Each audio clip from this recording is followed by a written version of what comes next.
Okay, let's talk about one of the most underutilized but wildly impactful tools that could be part of your financial planning process. I call it the rough draft meeting. In our firm, this became a non negotiable step, but it wasn't always that way. Early on, we'd do the typical thing, right? We'd connect, we'd gather data, we'd load everything into planning software, we'd build out these most glorious recommendations, and then we'd present the plan. The problem is we'd spend hours crafting something bunny ears final, only to find out that we were missing something, misunderstood a goal, or the client's priorities shifted once they understood all of their goals weren't possible.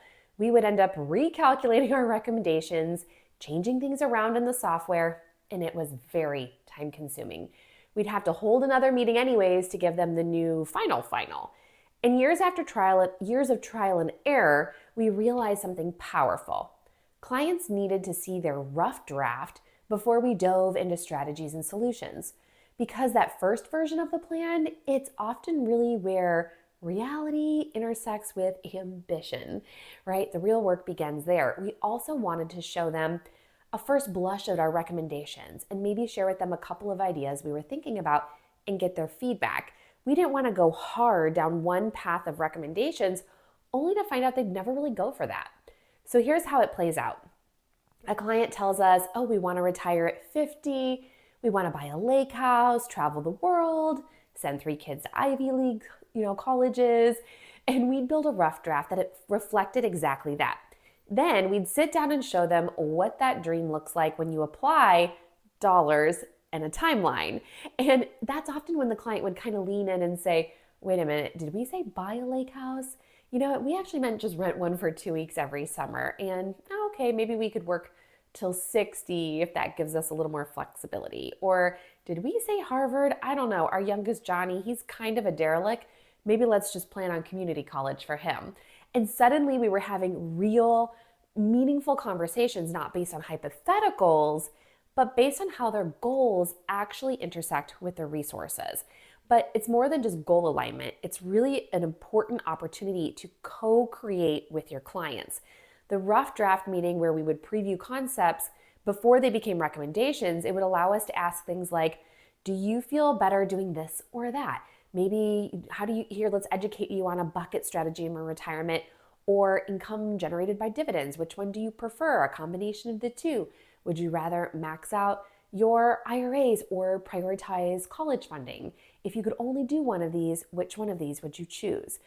By laying out potential paths and showing them the software, the different possibilities, and letting clients respond to them, we're not just educating, we're inviting them into the process. And when clients feel involved, they take so much ownership. They feel heard, they trust the plan because they helped build it. And here's the kicker. Implementation rates skyrocket. When we got to final presentation, it was no longer a surprise. It was more just a confirmation of what we had already talked about. The strategies weren't brand new, they were already familiar. We'd already handled objections, navigated trade-offs together. Clients even made decisions faster with more confidence and with far fewer follow-up calls or I'll need to think about it moments.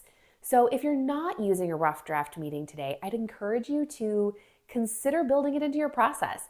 It's not just about catching data errors or clarifying goals, it is, but it's really about collaboration, alignment, and creating plans that actually get implemented, sticky plans. Because at the end of the day, it's not the best design plan that wins.